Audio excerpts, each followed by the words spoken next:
एकवारं जपे स्तोत्रं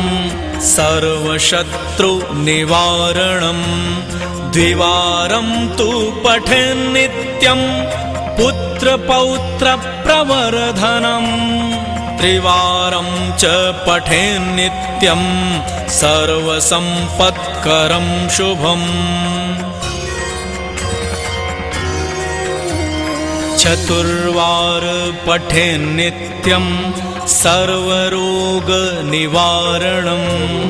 पंचवारं पठेन्नित्यं